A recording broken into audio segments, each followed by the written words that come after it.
when the Draconic Empire's most beloved princess lies dying in alien captivity, her scales dulled and wings broken. Even her own people have written her off as a lost cause.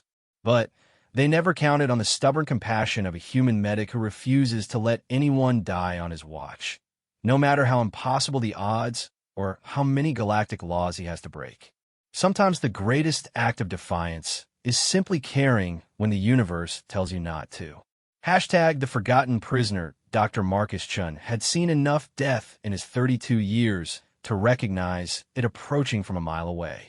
The metallic taste of recycled air mixed with antiseptic couldn't mask the underlying smell of decay that permeated the medical wing of Nexus Station 7.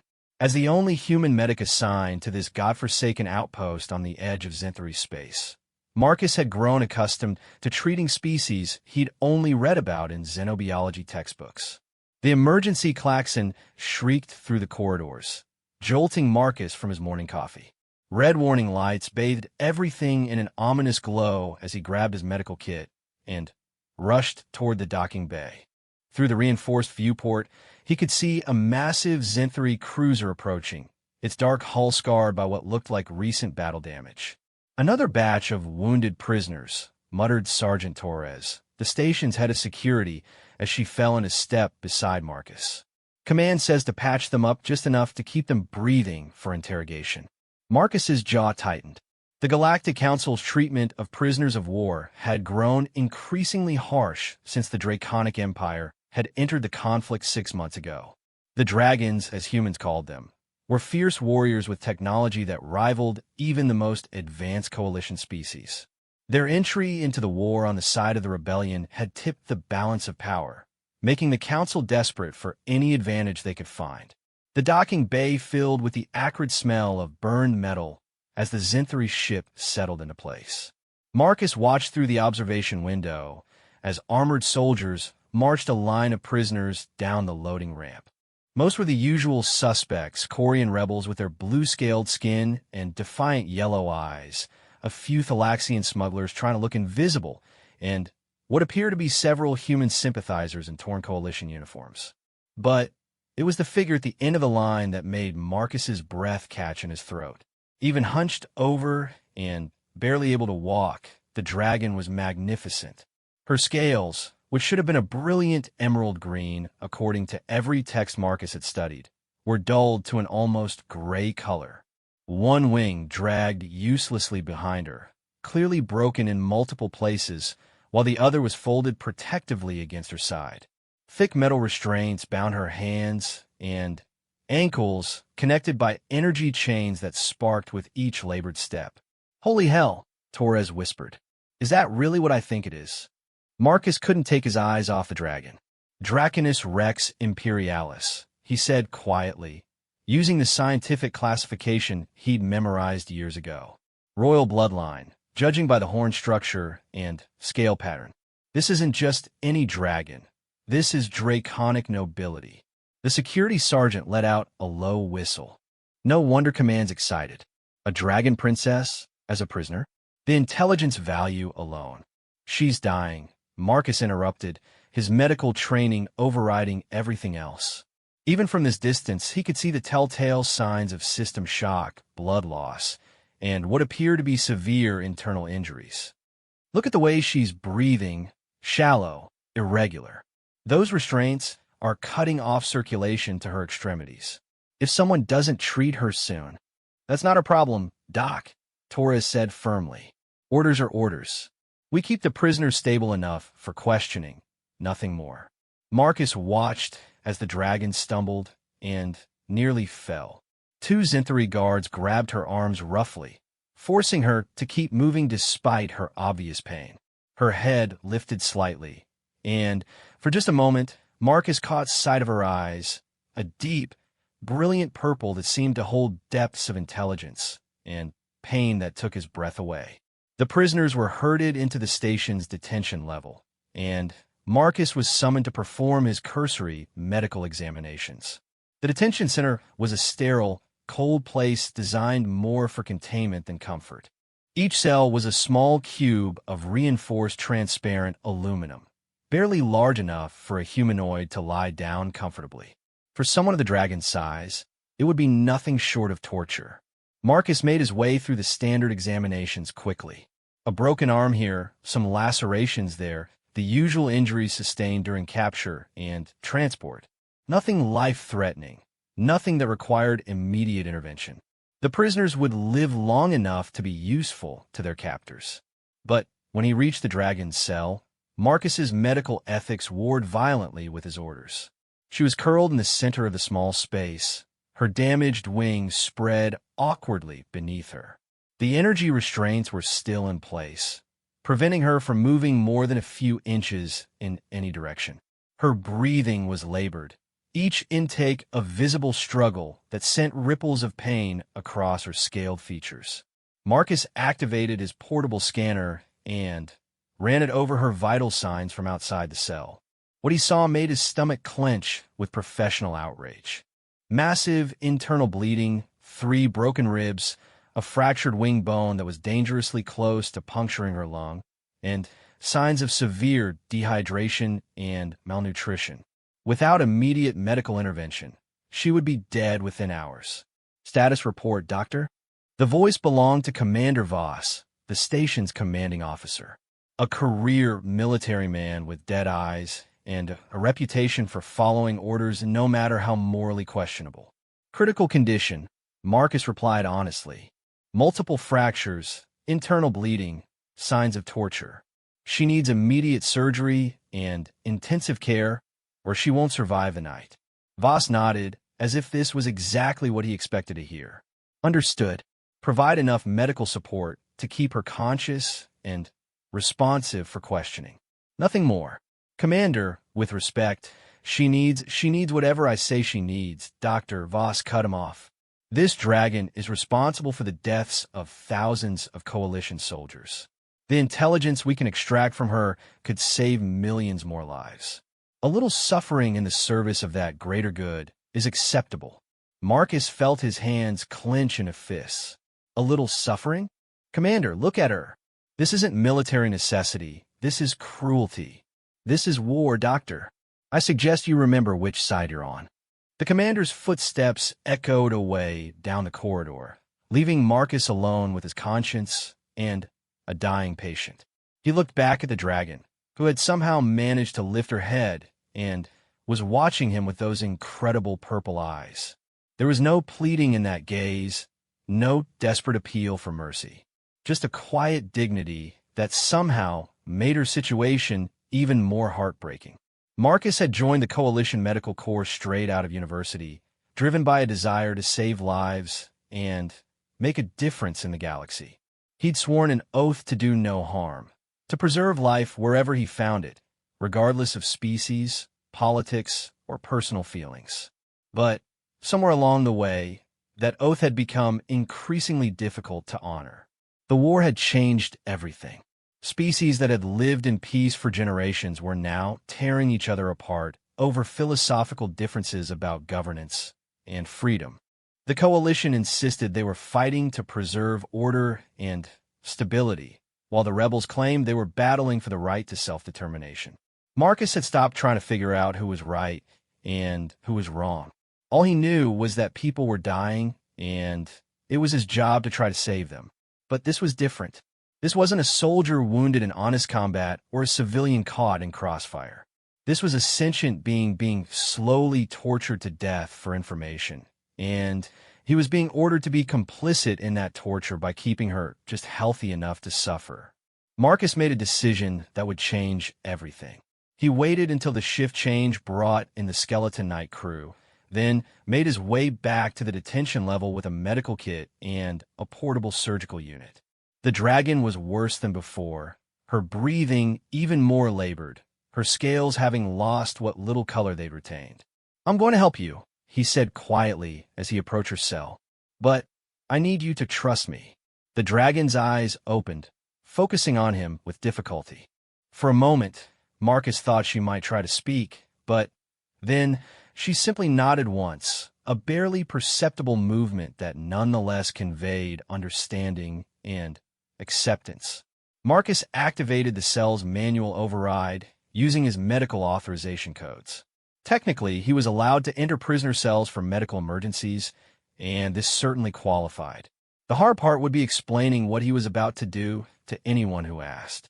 The restraints were designed to prevent escape, not to allow medical treatment. Marcus had to use a plasma cutter from the maintenance section to carefully remove them without injuring the dragon further. As the energy chains fell away, she let out a small sound that might have been relief.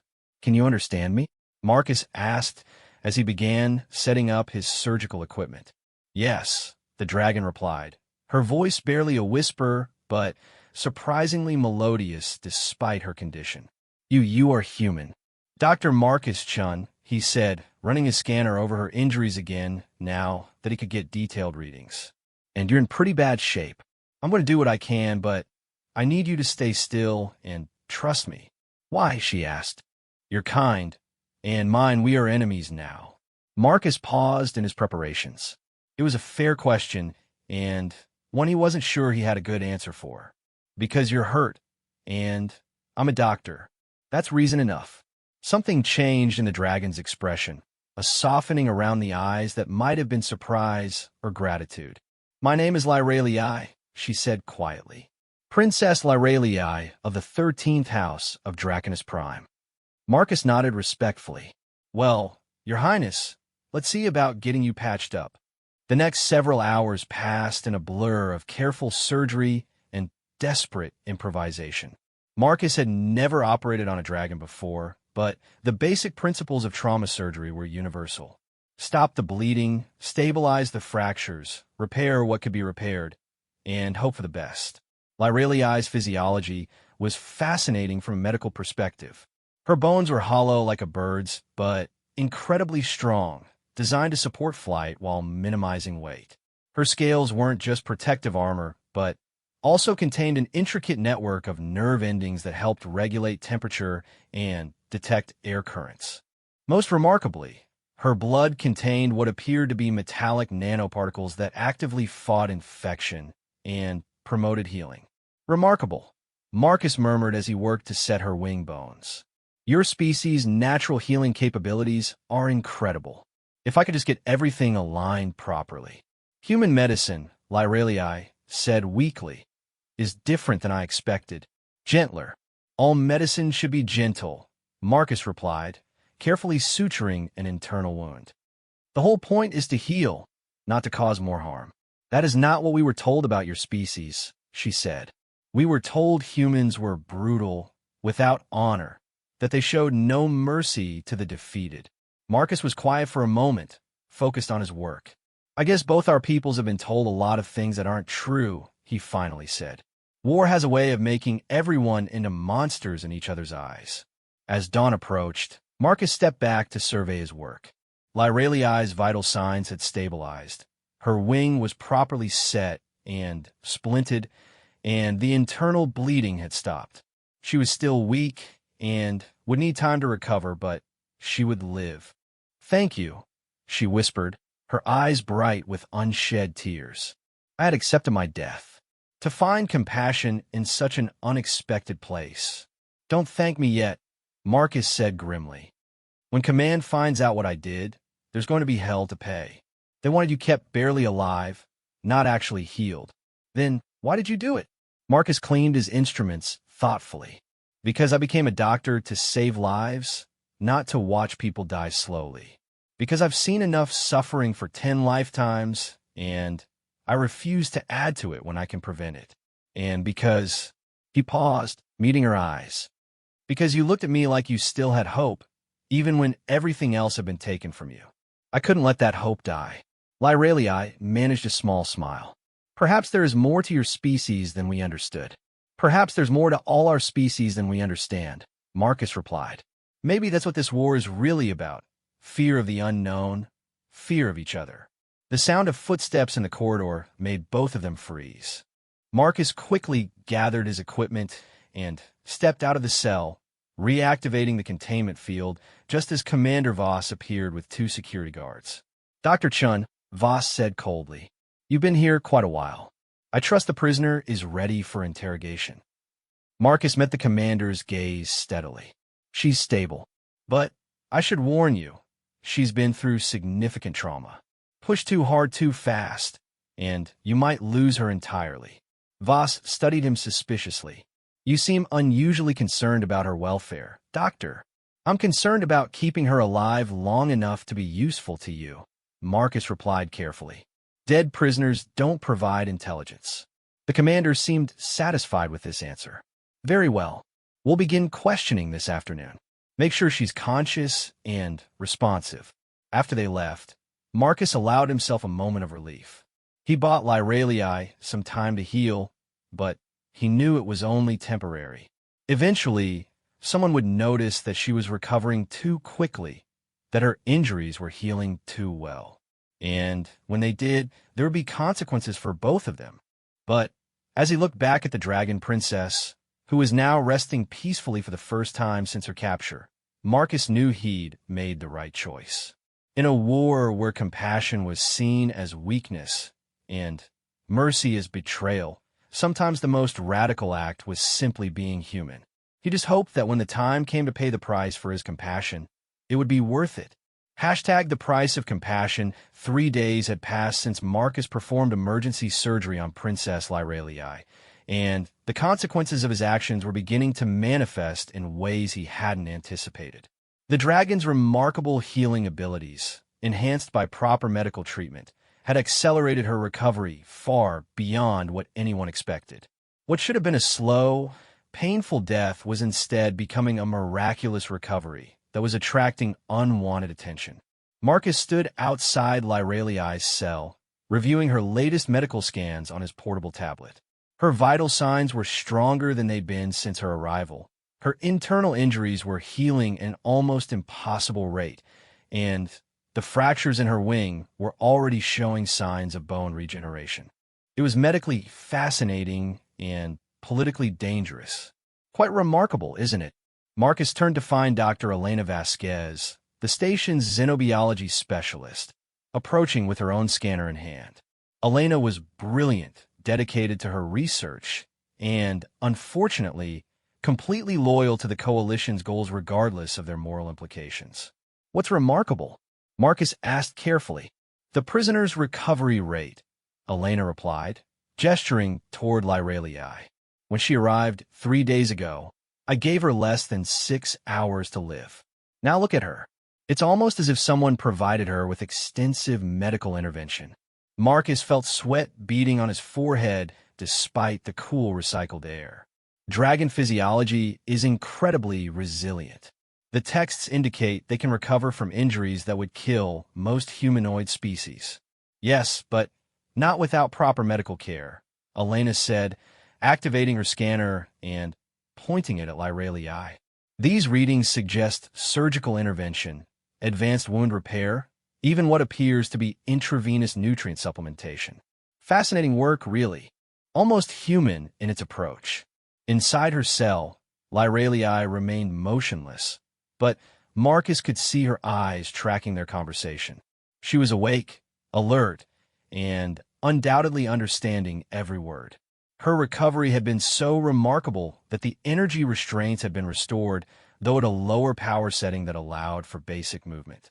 Dr. Vasquez, Marcus said carefully, are you suggesting that someone violated direct orders regarding the prisoner's medical care? Elena smiled, but there was no warmth in it. I'm not suggesting anything, Dr. Chan. I'm simply observing that someone with considerable medical skill and access to advanced equipment has been taking very good care of our guest. The question is whether that someone realizes the implications of their actions. Before Marcus could respond, the detention bay's main doors hissed open, admitting Commander Voss along with 2 figures that made Marcus's blood run cold. The first was Colonel Sarah Mitchell, the Coalition's chief intelligence officer for this sector, a woman known for extracting information from prisoners through methods that existed in legal gray areas. The second was someone Marcus had hoped never to see again, Dr. Harrison Webb, a former colleague who had been quietly reassigned after his research on prisoner subjects had crossed lines that even the military couldn't ignore. Doctors, Commander Voss nodded curtly. I trust our guest is ready for extended interrogation. More than ready, Elena replied enthusiastically. In fact, Her recovery has been quite extraordinary. Someone has done excellent work preparing her for questioning. Colonel Mitchell stepped closer to the cell, studying Lyralii with the cold efficiency of a predator evaluating prey. "Princess Lyralii of the 13th house," she said, her voice carrying easily through the containment field. "Your reputation precedes you. Strategic advisor to the Draconic High Command, architect of the rebellion's recent victories in the Outer Rim, and heir to one of the most powerful noble houses in your empire." Lyralii met the colonel's gaze with quiet dignity, saying nothing. "The intelligence you possess could save countless lives," Mitchell continued. "The locations of rebel bases, their supply routes, planned operations, weapon capabilities. Surely someone of your obvious intelligence can see the value in cooperation." "I have nothing to say to you," Lyralii replied, her voice steady despite her circumstances. Dr. Webb stepped forward, his scanner already active. "Remarkable specimen," he murmured, more to himself than to the others. "The bone density readings, the neural activity patterns. Colonel, with your permission, I'd like to begin with some basic physiological mapping. Understanding her species' pain responses will be crucial for effective interrogation." Marcus felt his stomach turn to ice. He knew Webb's methods, had seen the reports from his previous assignments. The man was brilliant, technically skilled, and completely without conscience when it came to extracting information from prisoners. He disguised torture as scientific research and convinced himself it was justified by the intelligence gained. "Of course, Doctor," Mitchell replied. "But first, I'd like to understand how our prisoner achieved such a remarkable recovery." "Dr. Chun, your medical reports indicated critical condition upon arrival." "That's correct," Marcus replied, fighting to keep his voice steady. "Massive internal trauma, multiple fractures, severe blood loss. And yet here she stands, alert and responsive, with injuries that appear to have been expertly treated," Mitchell observed.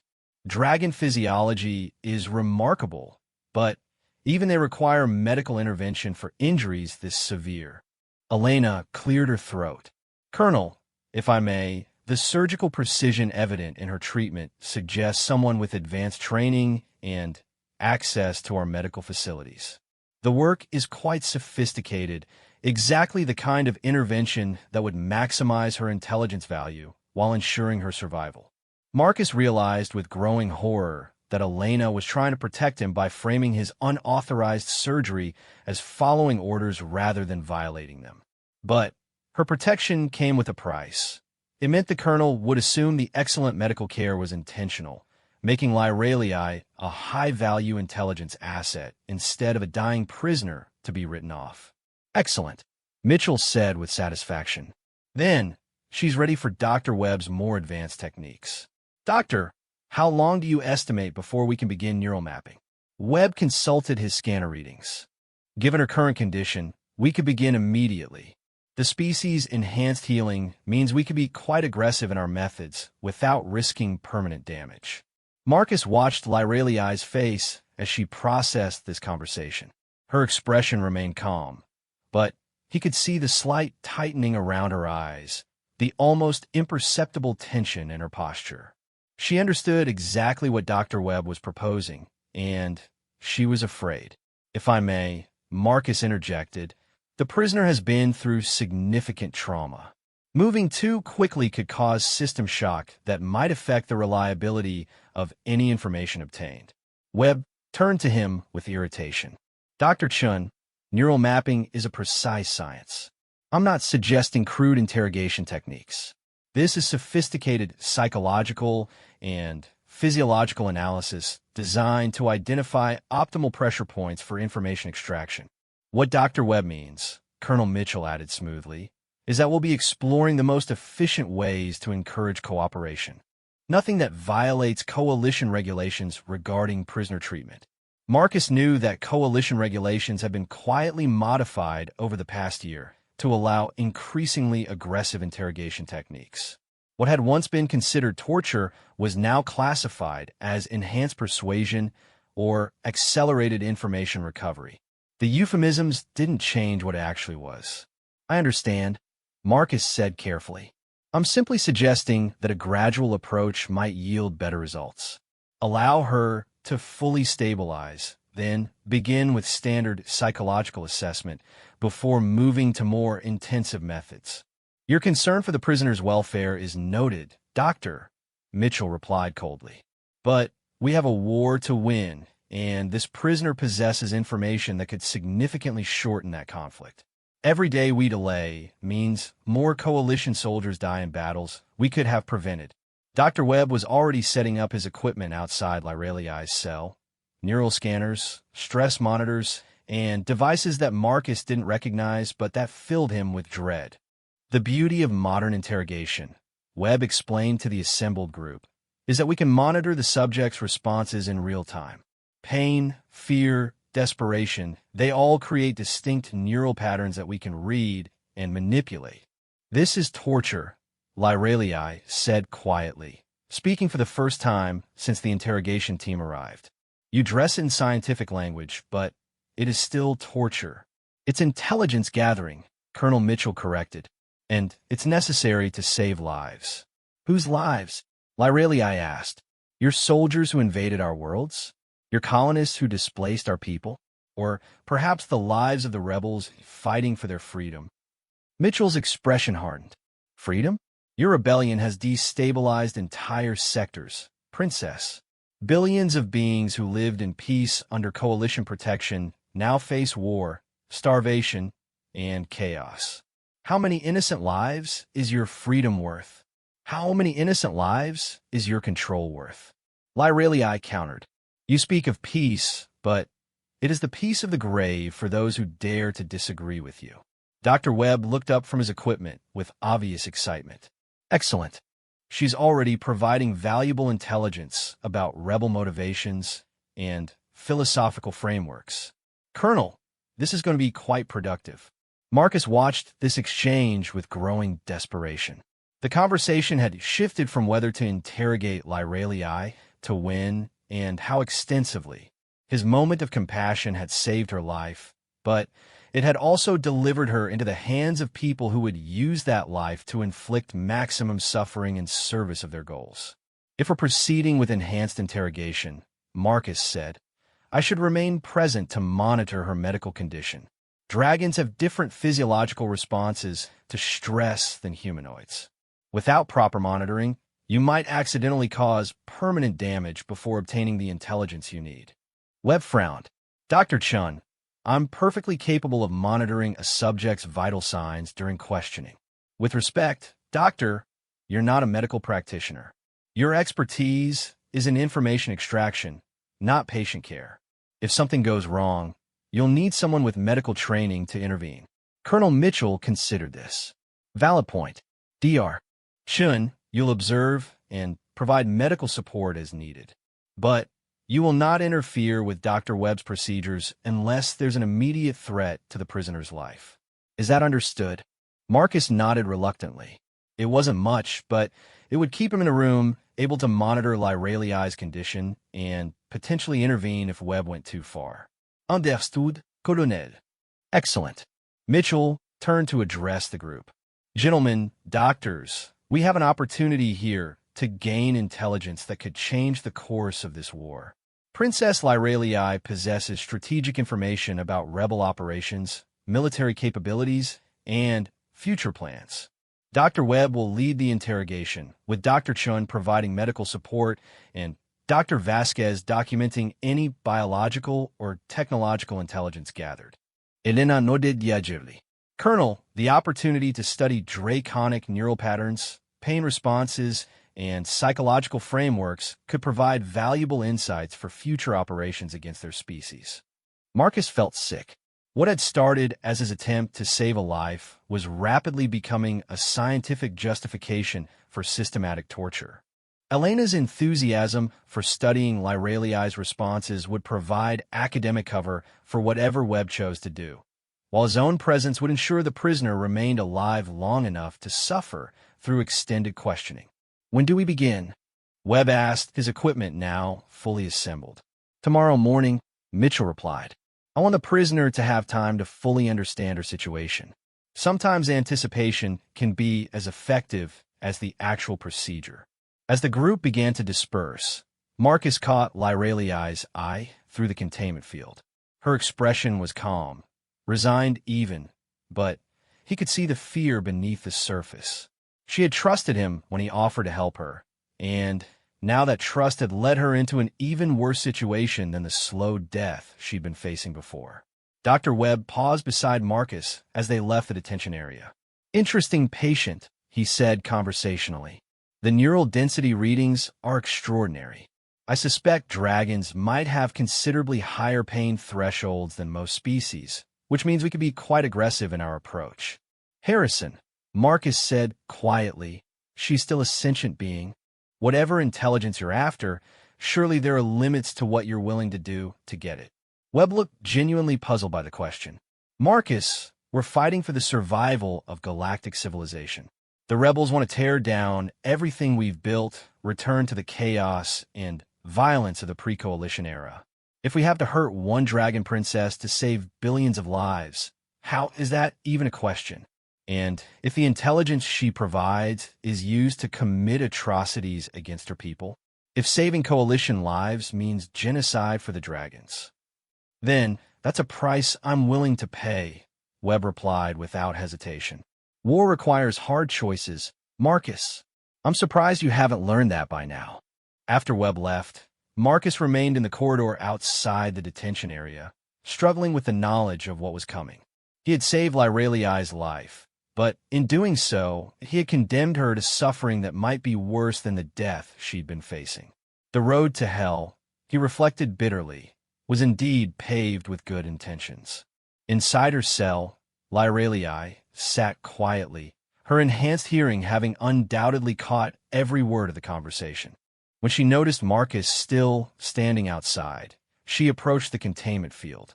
"Dr. Chun," she said softly, "I do not blame you for what is coming." "You should," Marcus replied. "If I had left you alone, you would have died peacefully. Now I live to face another day," Lyraliai said firmly. "You gave me the gift of life, even if the manner of that life is not what either of us would choose. That gift came from compassion, not cruelty. Compassion that's going to get you tortured for information." Lyraliai was quiet for a moment. "Dr. Chun, may I ask you something?" "Of course. When you chose to save my life, did you do so hoping for some advantage? Did you think I might provide you with intelligence or favors in return?" Marcus shook his head. "No, I did it because you were dying and I'm a doctor. It's what I was trained to do." "Then you acted with honor," Lyraliai said simply. "The consequences that flow from honorable actions are not the responsibility of the one who chooses honor. They are the responsibility of those who choose to respond to honor with cruelty." "I'm not sure that makes me feel any better about tomorrow." "It should," Lyraliai replied. "Because tomorrow, when they try to break my spirit and steal my people's secrets, I will remember that there is at least one being in this universe who chose compassion over convenience. That knowledge will give me strength to endure whatever comes." Marcus met her gaze through the energy field. "I wish I could do more." "You have done enough," she said gently. "Now we both must face the consequences of my enemy's choices, not your own." As Marcus finally walked away from the detention area, he carried with him the image of Lyraliai, standing tall despite her circumstances, facing an uncertain and painful future with dignity intact. Tomorrow would bring Dr. Webb's interrogation, Colonel Mitchell's demands for intelligence, and Elena's scientific curiosity about draconic pain responses. But it would also bring another opportunity to choose compassion over convenience, honor over expedience. Marcus had saved Lyraliai's life once through medical skill and moral courage. Tomorrow, he might need to save it again through whatever means presented themselves. The war had taught him many things about the darker aspects of sentient nature. But Lyraliai was teaching him something else entirely, that dignity, honor, and hope could survive even in the darkest circumstances as long as someone was willing to stand up for them. He just hoped he would have the courage to be that someone when the time came. Hashtag lines in the sandy interrogation chamber had been designed with clinical efficiency in mind.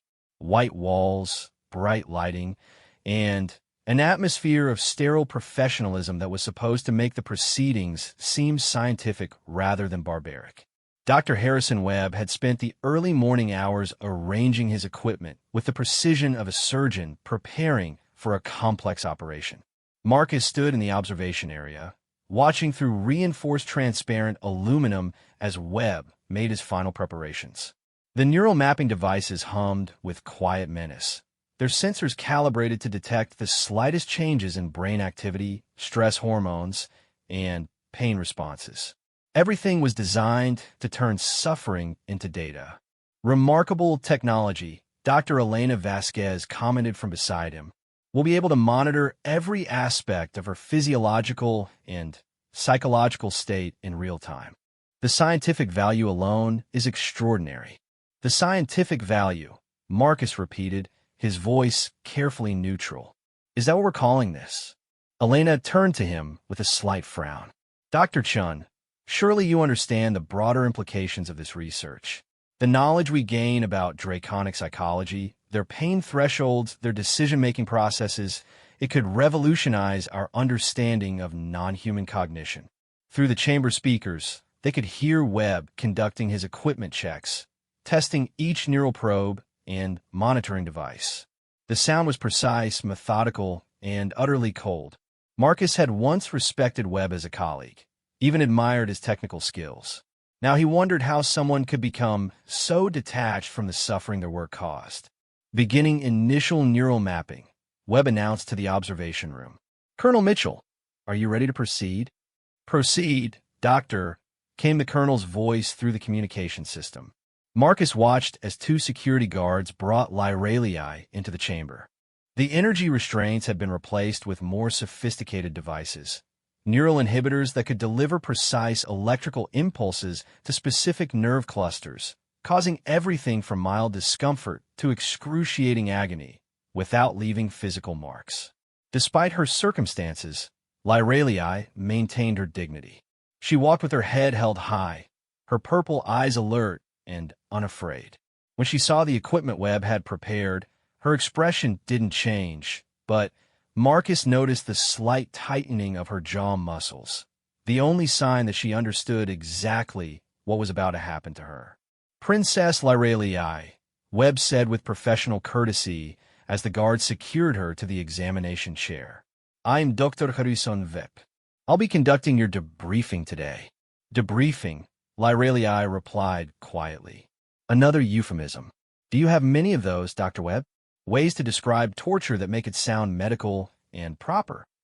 Webb attached the first neural probe to her temple, his movements careful and precise. This is information recovery, Princess. The methods may be uncomfortable, but they're designed to minimize permanent damage while maximizing data extraction. It's actually quite humane, comparatively speaking. Humane, Lyralii repeated, testing a word. I do not think that word means what you believe it means. In the observation room, Colonel Mitchell activated the communication system. Dr. Webb, let's begin with standard psychological assessment. We need baseline readings before moving to enhanced techniques. Of course, Colonel.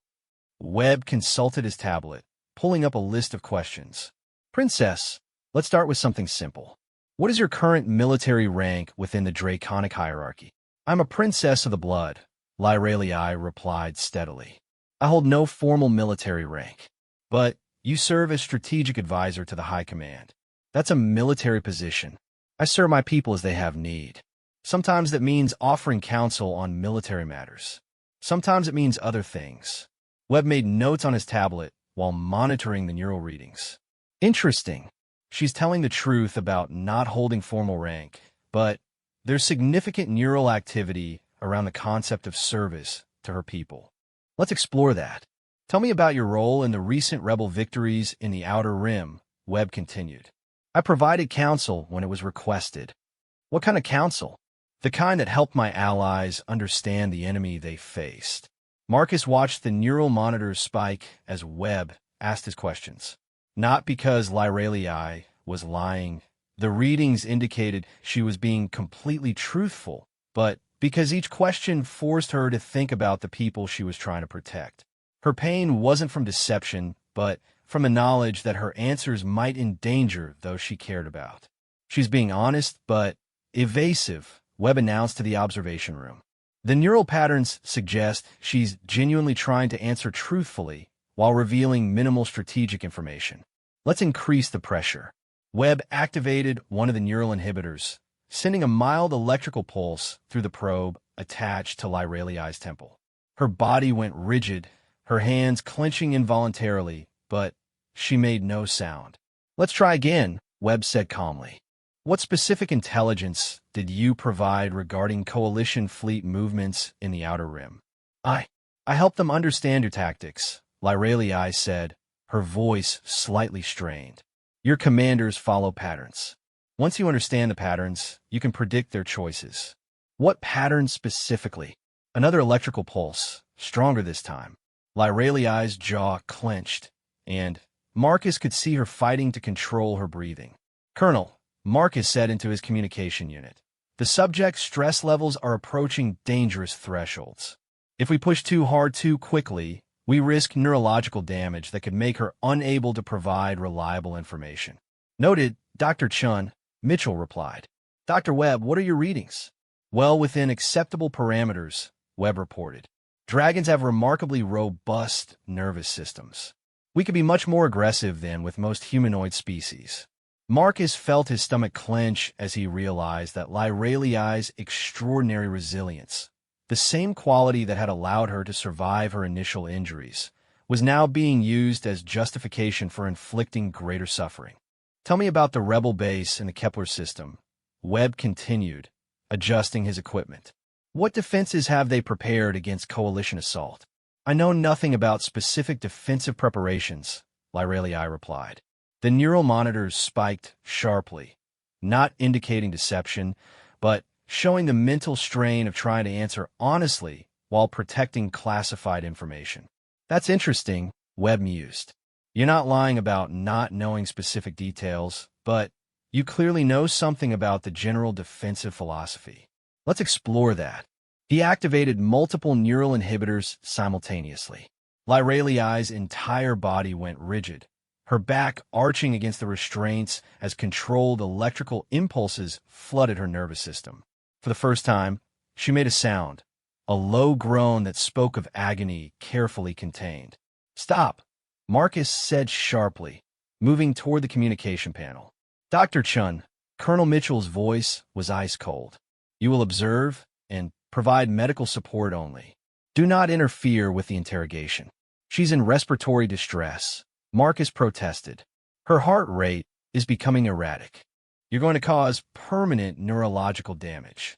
"The readings are still within acceptable ranges," Webb reported calmly. "Dr. Chun, you're allowing your emotions to cloud your medical judgment." Marcus watched helplessly as Webb continued the interrogation, using Lyraliai's own honesty against her. Each truthful answer revealed more about her knowledge and capabilities, allowing Webb to calibrate his torture more precisely. Her refusal to lie, even under extreme duress, was being systematically exploited. "Tell me about Dragon military capabilities," Webb continued, his voice remaining professionally detached even as he inflicted increasing levels of pain. "What advantages does your technology provide over coalition forces?" "Our ships are faster," Lyraliai gasped between waves of induced agony. "Our pilots are better trained.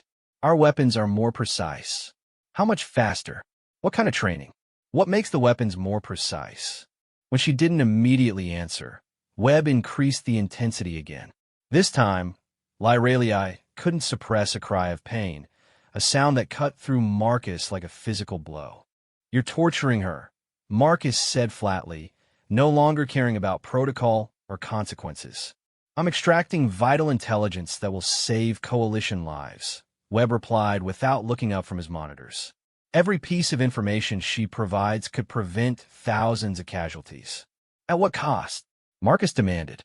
"What happens to your soul when you torture innocent beings for information?" "Innocent," Colonel Mitchell's voice crackled through the speakers. Dr. Chun, this innocent being has helped plan attacks that killed thousands of coalition soldiers. Her strategic advice has prolonged this war and caused immeasurable suffering. That doesn't give us the right to torture her. It gives us the responsibility to extract the information needed to stop her, Mitchell replied coldly. In the interrogation chamber, Webb had paused his questioning to review the neural data streaming from his equipment. Fascinating, he murmured. Her pain responses are completely different from any species I've studied. The neural patterns suggest she's processing the suffering through some kind of philosophical framework that's helping her maintain resistance. What kind of framework? Elena asked through the communication system, her scientific curiosity overriding any concern for Lyraliai's welfare. Hard to determine without more extensive mapping, Webb replied. But it appears to involve concepts of honor, duty, and personal sacrifice. She's literally using her own suffering as a source of spiritual strength. Then break that framework, Mitchell ordered. Find the pressure points that will overcome her philosophical defenses. Webb nodded and began adjusting his equipment again. I'll need to target different neural clusters. The areas associated with memory, identity, and emotional attachment. If we can disrupt her sense of self, her philosophical defenses will crumble. Marcus realized with growing horror that Webb was preparing to attack not just Lyraliai's body, but her mind itself. The neural probes were being reconfigured to target the parts of her brain that held her memories, her sense of identity, her emotional connections to her people, and her cause. You can't do that, Marcus said desperately. That kind of neural manipulation could cause permanent psychological damage. You could destroy her mind entirely. If necessary, Webb replied matter-of-factly. The information she possesses is too valuable to leave intact if she won't share it willingly. This is insane, Marcus protested. You're talking about committing a form of murder, killing her personality, her identity, everything that makes her who she is. I'm talking about winning a war, Webb corrected. Sometimes victory requires sacrifices. Whose sacrifices? Marcus demanded. You're not sacrificing anything.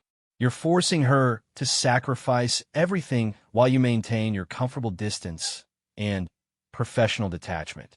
Webb finally looked up from his equipment, his expression cold and annoyed. Dr. Chun, your emotional attachment to this prisoner is compromising your professional judgment. Perhaps you should excuse yourself from this procedure. My emotional attachment? Marcus felt his anger boiling over. I'm attached to the idea that we're supposed to be the good guys, that we're fighting for something better than this. We are fighting for the survival of galactic civilization. Colonel Mitchell's voice cut through the argument. Dr. Chun, report to my office immediately. Dr. Vasquez will monitor the prisoner's medical condition for the remainder of the procedure. Marcus looked at Elena, who was already moving toward the medical monitoring station with obvious enthusiasm. She would ensure Lyraliai remained alive throughout Webb's neural assault, but she wouldn't lift a finger to prevent the destruction of the dragon's mind. Elena, Marcus said urgently, you can't let him do this. This isn't science, it's butchery. Marcus, Elena replied without meeting his eyes, sometimes advancement requires difficult choices. The knowledge we'll gain about draconic neural architecture could revolutionize xenopsychology. At the cost of destroying a sentient being's mind. At the cost of ending a war that has killed millions, she corrected. Marcus looked back at Lyraliai, who had been listening to this entire exchange with growing understanding of what was about to happen to her. Their eyes met through the chamber's observation window, and in that moment he saw not fear or desperation, but a quiet request for understanding. She wasn't asking him to save her. She knew that was impossible now. She was asking him to remember her as she was, not as what Webb was about to turn her into. She was asking him to witness her destruction and carry the memory of who she had been. I'll remember, Marcus whispered, knowing she couldn't hear him, but hoping somehow the words would reach her anyway. Dr. Chun, Colonel Mitchell's voice was sharp with impatience. My office. Now. Marcus took one last look at Lyralii, memorizing her face, her dignity, her unbroken spirit. Then he turned and walked away, leaving her to face alone the systematic destruction of everything she was. Behind him, he could hear Webb beginning the neural assault, his voice clinical and detached as he prepared to tear apart a beautiful mind in service of military expediency. The sounds that followed, the whir of machinery, the spike of monitors, and, eventually, Lyralii's screams, would haunt Marcus for the rest of his life. But, as he walked toward what he knew would be his own reckoning with Colonel Mitchell, Marcus made a decision that would change everything. He had been forced to watch helplessly as they broke Lyralii's body and mind, but he wouldn't let them break her spirit. Somehow, someway, he was going to find a way to honor the trust she had placed in him, even if it cost him everything. Hashtag the breaking point. Colonel Mitchell's office was a study in military efficiency, sparse furnishings, regulation decorations, and a view of the docking bay that constantly reminded visitors of the station's strategic importance. Marcus stood at attention before the colonel's desk, his hands clenched behind his back to hide their trembling. Behind him, through the office's sound-dampened walls, he could still hear the faint echoes of the interrogation proceeding 3 decks below. "Dr. Chun," Mitchell began without preamble, "your emotional outburst during a critical intelligence operation was unprofessional and potentially damaging to station morale. Care to explain yourself?" Marcus met the colonel's cold gaze steadily. "I was expressing concern about the medical ethics of the procedure, ma'am. As the station's chief medical officer, I have a responsibility to ensure prisoner welfare within established guidelines." "Established guidelines," Mitchell repeated slowly. "Doctor, those guidelines were updated 6 months ago to accommodate the enhanced interrogation techniques necessary for this conflict. Dr. Webb's methods fall well within current coalition regulations, regulations that allow for the systematic destruction of a prisoner's mind." Mitchell's expression hardened. "Regulations that recognize the reality of total warfare against an enemy that threatens the very foundation of galactic civilization. Tell me, Doctor, how many coalition soldiers have died because of intelligence this dragon possesses? How many more will die if we fail to extract that information?" Marcus had heard these arguments before, had even accepted them to some degree. The war had dragged on for over 2 years, consuming resources and lives at a staggering rate. The Dragon Empire's entry into the conflict had tipped the balance toward the rebels, providing them with technology and strategic expertise that had rendered many coalition advantages obsolete. "I understand the strategic value of intelligence gathering," Marcus replied carefully. "But there have to be limits. Lines we don't cross, even in wartime." "The only line that matters," Mitchell said, standing and moving to the window overlooking the docking bay, "is victory or defeat. Everything else is philosophical luxury we can't afford." Through the office's communication system, Marcus could hear Dr. Webb's voice providing updates on the interrogation's progress. The neural mapping was proceeding ahead of schedule. The subject's resistance was weakening. Memory engrams were becoming accessible for selective extraction and modification. "She trusted me," Marcus said quietly. "When she was dying, when your people had written her off as expendable, she looked at me with hope. I saved her life, and now you're using that life to destroy everything she is." Mitchell turned back to him, her expression slightly softer but no less determined. "Dr. Chun, war is about making impossible choices. That dragon princess, no matter how noble or dignified she appears, is an enemy combatant who possesses information that could save millions of lives. Your compassion is admirable, but it's also dangerous." "Dangerous to whom?" "To everyone," Mitchell replied. "If word gets out that coalition personnel are developing emotional attachments to prisoners, it undermines our entire intelligence operation. Worse, it suggests that our people might be losing sight of why we're fighting this war." Marcus felt a chill that had nothing to do with the station's climate control. "Are you questioning my loyalty, Colonel?" "I'm questioning your judgment," Mitchell corrected.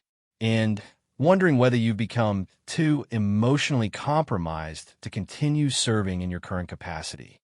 The threat was clear enough. Marcus could continue to object to the interrogation methods and find himself reassigned to some backwater posting where his medical skills would be wasted treating minor injuries and routine illnesses. Or he could accept the moral compromise being demanded of him and continue to practice medicine under conditions that violated everything he'd sworn to uphold. "What exactly are you asking of me, Colonel?" "I'm asking you to do your job," Mitchell replied. "Monitor the prisoner's medical condition, ensure she remains stable enough for continued questioning, and leave the larger strategic decisions to people with the proper authority and perspective." Through the communication system, Webb's voice provided another update. The neural mapping had revealed the specific memory centers associated with military intelligence. He was beginning selective extraction of strategic information while leaving the subject's core personality intact. It was, he assured Colonel Mitchell, a very precise and humane process. Marcus knew it was neither precise nor humane. He had studied enough neurology to understand that memory wasn't stored in discrete, easily isolated packages. Webb's selective extraction would inevitably damage surrounding neural pathways, creating gaps and inconsistencies in Lyraliai's personality that could fundamentally alter who she was. Even if she survived the process, she would never again be the same being who had looked at him with trust and hope. "Colonel," Marcus said slowly, "what happens to Dr. Webb when this war is over?" Mitchell frowned at the apparent non sequitur. "What do you mean?" "Right now, he's a valuable intelligence asset. His techniques are useful for extracting information from enemy prisoners. But what happens when the war ends? When there are no more enemies to interrogate? What does a man like that do in peacetime?" "That's not your concern, Doctor. It should be everyone's concern," Marcus replied. "We're creating people who can torture prisoners with scientific precision and sleep soundly afterward. We're building institutions that can destroy minds efficiently and call it necessary. What kind of society are we going to have when all this is over?" Mitchell was quiet for a long moment, staring out at the docking bay where another transport was arriving with fresh prisoners. "The kind of society that survives," she said finally. "The kind that learns to make hard choices and live with the consequences. Even if those consequences include becoming the very thing we claim to be fighting against." "Dr. Chun," Mitchell turned back to him with obvious impatience, "philosophical debates about the nature of warfare are above your pay grade. You're a medical officer. Your job is to keep prisoners alive long enough for them to be useful. Nothing more, nothing less." Marcus felt something crystallize inside him, a moment of clarity that cut through all the rationalizations and justifications he'd been offered. "No," he said quietly. "Excuse me. No, Kenneth. I won't do this. I won't be complicit in torture, no matter how you dress it up or how necessary you claim it is. I became a doctor to save lives and heal suffering, not to enable it." Mitchell's expression went completely cold. "Dr. Chun, you are relieving yourself of duty and placing yourself under arrest for insubordination and failure to obey direct orders." "Security." Before Marcus could respond, 2 armed guards entered the office. He recognized them, Corporal Davies and Private First Class Kim, both soldiers he'd treated for various injuries over the past months. They looked uncomfortable, but determined as they moved to flank him. "Dr. Chin," Corporal Davies said apologetically, "we need you to come with us, sir." "Understand, Corporal," Marcus replied. As they prepared to escort him from the office, he turned back to Colonel Mitchell. "For what it's worth, Colonel, I hope I'm wrong about what you're becoming. I hope when this war is over, you can still look at yourself in the mirror and recognize the person staring back." "When this war is over," Mitchell replied coldly, "we'll all have to live with the choices we made. I can live with mine. Can you live with yours?" It was a fair question, and one Marcus pondered as he was escorted through the station's corridors toward the detention area where he would join Lyraliai as a prisoner. His choice to refuse orders would likely mean court-martial, imprisonment, and the end of his medical career. But as he passed the interrogation chambers where Webb was systematically destroying a beautiful mind in the name of military necessity, Marcus knew his choice was the only one his conscience would allow. The irony wasn't lost on him that he was being taken to the same detention level where Lyralii was being tortured. He wondered if they would place him in an adjacent cell, if he would be forced to listen to the sounds of her psychological destruction while awaiting his own fate. "Doc," Corporal Davies said quietly as they walked, "for what it's worth, a lot of us think what's happening down there is wrong. We don't know what to do about it." Marcus looked at the young soldier, barely 25 years old, enlisted to fight for freedom and justice, now finding himself complicit in systematic torture. "You could choose not to follow illegal orders, Corporal. The Coalition's own regulations prohibit torture of prisoners." "Those regulations were changed, sir," Private Kim interjected. "What Dr. Webb is doing is legal now. Maybe not right, but legal." "And when the law is wrong?" Marcus asked. "What then?" "Then people like you remind us what right looks like," Davies replied, "even if we're not brave enough to follow that example." They reached the detention level just as the interrogation session was ending. Through the observation window, Marcus could see Lyralii slumped in the examination chair, her restraints the only thing keeping her upright. Her eyes were open but unfocused, staring at something only she could see. Webb was carefully removing the neural probes, his movements precise and professional despite the devastation he'd just inflicted. "Highly successful session," Webb announced to Colonel Mitchell through the communication system. "We've extracted detailed intelligence about rebel supply routes, military capabilities, and planned operations. The subject will require several hours to recover from the neural trauma, but the core personality remains intact." Marcus knew that was a lie.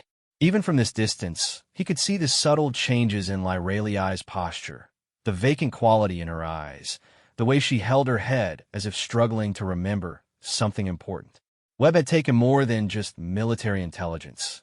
He'd taken pieces of who she was. "Excellent work, Dr. Webb." Mitchell's voice crackled through the speakers. "Prepare for follow-up sessions over the next several days.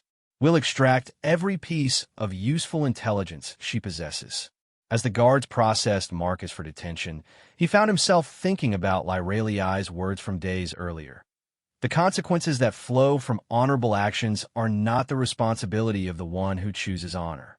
They're the responsibility of those who choose to respond to honor with cruelty. He had chosen honor, and now he would face the consequences. But as he was placed in a cell 3 doors down from where Lyralii was being held, Marcus realized that his choice had accomplished something unexpected. By refusing to participate in her torture, by accepting imprisonment rather than complicity, he had preserved something precious. The knowledge that not everyone had abandoned their principles, that some lines still existed that decent people wouldn't cross. It wasn't much, but it was something. And in the dark hours ahead, as he listened to the sounds of ongoing interrogations and the quiet suffering of prisoners around him, Marcus would hold on to that small victory like a lifeline. He had kept faith with the oath he'd sworn as a physician. He had honored the trust Lyralii had placed in him. And whatever happened next, no one could take that away from him. Through his cell's small window, Marcus could see stars glittering in the void beyond the station. Somewhere out there, the war continued, consuming lives and souls with equal hunger. But here, in this small corner of the universe, one man had chosen compassion over convenience, principle over expedience. It might not change the outcome of the war. It might not save a single life. But it proved that even in the darkest circumstances, the choice to remain human was still possible. And sometimes that was enough. Hashtag the price of honor. 3 days had passed since Marcus's arrest, and the detention level had become a symphony of quiet desperation. The sounds were subtle but unmistakable to someone with medical training. The irregular breathing of prisoners fighting pain, the soft murmurs of those talking to themselves to maintain sanity, and the occasional cry that escaped even the most disciplined captive during Dr. Webb's sessions. Marcus sat in his small cell, reviewing everything he knew about the station's layout, security protocols, and personnel schedules. His confinement had given him time to think, to plan, and to consider possibilities he would never have entertained as a free man. The moral clarity that had driven him to refuse Colonel Mitchell's orders had crystallized into something harder and more dangerous: the absolute certainty that some things were worth any sacrifice to prevent. Through the thin walls, he could hear Lyralii in her nearby cell. She had been returned there after each interrogation session, her mental state growing progressively worse as Webb systematically extracted and destroyed pieces of her memory and personality. The proud, dignified princess who had trusted him with her life was being methodically erased, replaced by a hollow shell that could provide intelligence, but had lost the essence of what made her who she was. Dr. Chun. The voice was barely a whisper, but Marcus recognized it immediately. "I'm here, Your Highness," he replied quietly, positioning himself near the shared wall between their cells. "I wanted to thank you," Lyralii said, her voice carrying the flat, disconnected quality that had developed after the second interrogation session. "For your kindness. I remember. Kindness was shown to me. I remember that much." Marcus felt his heart break a little more. The neural tampering had left gaps in her memory, creating a fragmented version of the woman who had once discussed philosophy and honor with such clarity. She knew something good had happened to her, but the details were becoming increasingly fuzzy. "You don't need to thank me," Marcus said gently. "I should be thanking you." "For what?" "For reminding me who I was supposed to be." There was silence for a moment. Then Lyralii spoke again, her voice gaining a moment of clarity that suggested her original personality was still fighting to surface. "Dr. Chun, I believe they will kill us both soon. Once they have extracted all useful intelligence from me, we become liabilities rather than assets." Marcus had reached the same conclusion. Colonel Mitchell wouldn't risk leaving witnesses to Webb's methods alive, particularly witnesses with medical training who could testify to the extent of the torture inflicted. Eventually, both he and Lyralii would suffer convenient accidents or be transferred to facilities from which no one returned. Probably, he agreed. "Does that frighten you?" "No," Lyralii replied, and for a moment her voice carried its old strength. "Death I can accept. What frightens me is forgetting who I am before I die. Already, pieces are missing. Soon, there may be nothing left of Princess Lyralii except a body that answers Dr. Webb's questions." Marcus had been wrestling with an idea for the past day, turning it over in his mind and examining it from every angle. It was desperate, probably impossible, and certainly suicidal. But it was also the only way he could see to honor both his oath as a physician and the trust Lyralii had placed in him. "Your Highness," he said carefully, "if there was a way to preserve who you are, to prevent them from taking any more of your memories, would you be willing to take a considerable risk?" "What kind of risk?" Marcus took a deep breath, knowing that once he spoke the words aloud, there would be no turning back. The kind that would likely end in both our deaths, but might also send a message that some things are more important than military convenience. Through the wall, he could hear Lyralii shifting position, her restraints clanking softly against the cell's metal surfaces.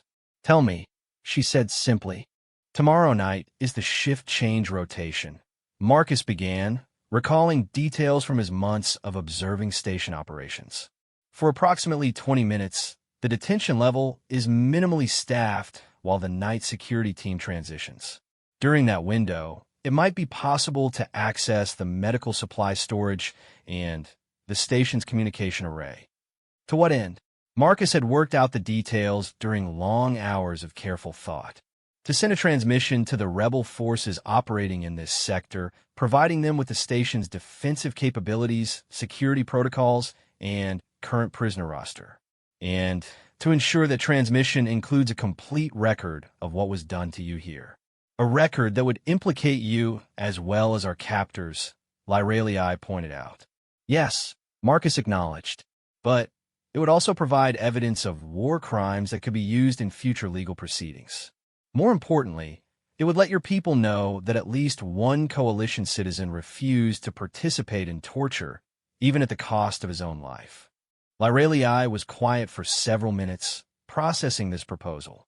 When she finally spoke, her voice carried more life than it had in days.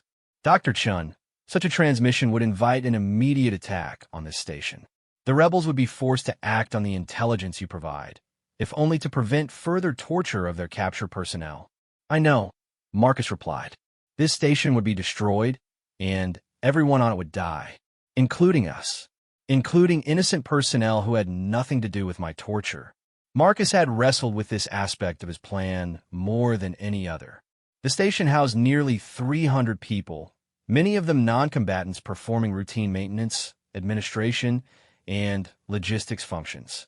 His actions would doom them all in order to preserve the dignity of one dragon princess and deliver evidence of war crimes to her people. I know, he said again, his voice heavy with the weight of that knowledge. I can't find a way around that fact. Sometimes there are no clean choices, only necessary ones. And you believe this choice is necessary? Marcus thought about Dr. Webb's clinical enthusiasm for his torture techniques, Colonel Mitchell's casual dismissal of prisoner rights, and Elena's scientific curiosity about draconic pain responses. He thought about the gradual erosion of ethical standards that had brought them to this point, and the certainty that without consequences, those standards would continue to deteriorate. I believe, he said slowly, that if we don't draw a line somewhere, if we don't pay a price for crossing certain boundaries, then we become something that doesn't deserve to survive this war, even if the price includes innocent lives. Even then, Marcus replied, though the words felt like acid in his throat, because the alternative is a universe where torture becomes routine, where the systematic destruction of minds is considered acceptable military policy, and where people like Dr. Webb are celebrated as heroes for their efficiency in breaking prisoners. Lyralii was quiet again, and when she spoke, her voice carried the formal cadence of someone making a momentous decision. Dr. Chun, I am Princess Lyralii of the 13th House of Draconus Prime. By the authority vested in me by blood and royal charter, I hereby grant you official status as an agent of the Draconic Empire, with all the rights and responsibilities that entails. Marcus blinked in surprise. Your Highness, I don't understand. You are asking me to help you commit an act that will result in your death, and the deaths of others, Lyralii explained. Such an act requires moral authority beyond personal choice. As an official agent of the Draconic Empire, your actions would be sanctioned by a legitimate government engaged in legal warfare against an enemy that has violated the accepted laws of war. You're giving me legal cover for what amounts to treason against my own people. I am giving you the authority to act in service of a higher law than national loyalty, Lyralii corrected. The law that says some things are more important than survival, that honor and dignity have value beyond strategic utility, and that those who abandon their humanity in pursuit of victory forfeit their right to claim it. Marcus felt a strange sense of peace settle over him. The weight of moral isolation that had pressed down on him since his arrest was suddenly shared, divided between two people who had chosen to stand for something larger than themselves. Then, we're committed to this course, he asked. We are committed, Lyralii confirmed. Though I should warn you, Dr. Chun, my people's gratitude for your sacrifice will be expressed primarily through the complete destruction of this station and everyone aboard it. Dragons do not show mercy to those who torture their royalty. I wouldn't expect mercy, Marcus replied. I'm not looking for reward or rescue. I'm looking for a way to die with my principles intact. Then you will have that, Lyralii said with quiet certainty. And perhaps in the aftermath, someone will remember that even in the darkest circumstances, some beings choose honor over survival. The next 24 hours passed with agonizing slowness. Webb conducted 2 more interrogation sessions with Lyralii, each one taking away more of her memories and personality. But now, instead of passive resistance, she was actively working to protect the most crucial intelligence while allowing him to extract information that would be useful to her own people when Marcus transmitted it to the rebel forces. Marcus used his medical knowledge and his familiarity with station operations to finalize his plan. The communication array was heavily guarded, but accessible during the shift change window. The medical supplies he needed to incapacitate the duty personnel were available in the emergency storage locker. Most importantly, he had memorized the transmission protocols and encryption keys necessary to ensure his message would reach Rebel Command. When the moment finally came, everything proceeded with clockwork precision. The detention level security rotation created the expected gap in coverage. Marcus used his medical override codes to access the supply locker and prepared the sedative compounds needed to neutralize the communications staff. Within minutes, he had reached the array control room and begun uploading everything he knew about station defenses, prisoner locations, and, most importantly, detailed medical records documenting what had been done to Princess Lyralii. The transmission took 12 minutes to complete, 12 minutes during which Marcus methodically violated every oath he had ever sworn to the Coalition, every principle of loyalty and service he had been taught to value. And yet, as he watched the data stream upload to Rebel intelligence networks, he felt more at peace with himself than he had in months. His final act was to record a personal message to be included with the intelligence package, a statement explaining his actions and accepting full responsibility for their consequences. He wanted there to be no doubt about who had betrayed Coalition security and why. "This is Dr. Marcus Chun, Chief Medical Officer, Nexus Station 7. He said into the recording device. "I am transmitting this intelligence package to rebel forces as an act of conscience in response to war crimes committed by Coalition personnel against prisoner Princess Lyralii of the Draconic Empire. The torture and psychological destruction documented in this transmission represent violations of every treaty, regulation, and moral principle that supposedly guide our conduct in this war.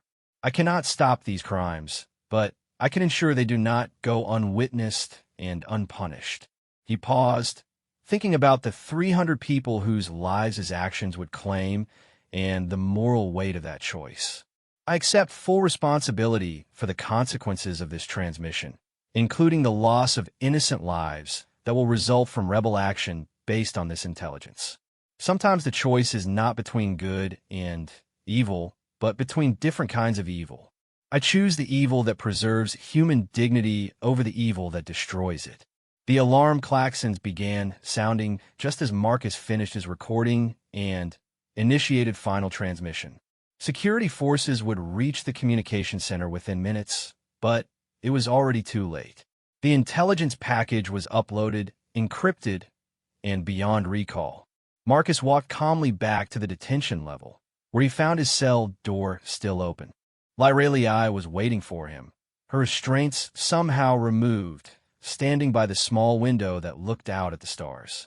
"It is done," she asked. "It's done," Marcus confirmed. "Your people will know what happened here, and they'll act on it. How long do you estimate before they arrive?" Marcus had calculated the probable response time based on known rebel ship positions and capabilities. 18 to 24 hours. Long enough for Webb to realize what's happened and attempt one final interrogation. Not long enough for the station to evacuate or mount an effective defense. Lyralii nodded and moved away from the window. Despite the neural damage she had suffered, her royal bearing had returned, as if the knowledge of impending rescue had restored something essential to her character. "Dr. Chun," she said formally, "in the time remaining to us, there is something I would like you to understand." "What's that?" "When my people arrive, they will destroy this station completely. But they will also carry back the story of what you did here, why you chose to sacrifice yourself rather than remain complicit in torture.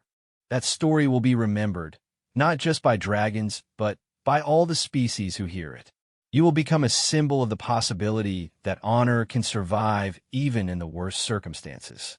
Marcus sat down on his narrow cot, feeling the weight of exhaustion and moral clarity settling over him. "I hope that symbol helps someone else make the right choice when their time comes." "It will," Lyralii said with absolute certainty. Stories of sacrifice and honor have a way of inspiring others, even across species lines. Perhaps especially across species lines. They spent their remaining hours in quiet conversation, sharing stories about their respective worlds, their hopes for peace, and their understanding of the choices they had made. When Dr. Webb arrived for his final interrogation session, he found two prisoners who faced him without fear, secure in the knowledge that their sacrifice had meaning. 20 hours later, when the Dragon Fleet arrived to liberate their princess and destroy the station that had tortured her, they found detailed records of Dr. Marcus Chen's choice to preserve dignity over duty, conscience over convenience. Those records would indeed become a legend, passed down through generations of beings who believed that some things were worth dying for. The war would eventually end, as all wars do. The specific intelligence Marcus had transmitted would prove useful in several subsequent battles. But, more importantly, the story of a human doctor who chose to die rather than participate in torture would become a touchstone for post-war discussions about ethics, duty, and the meaning of civilization itself.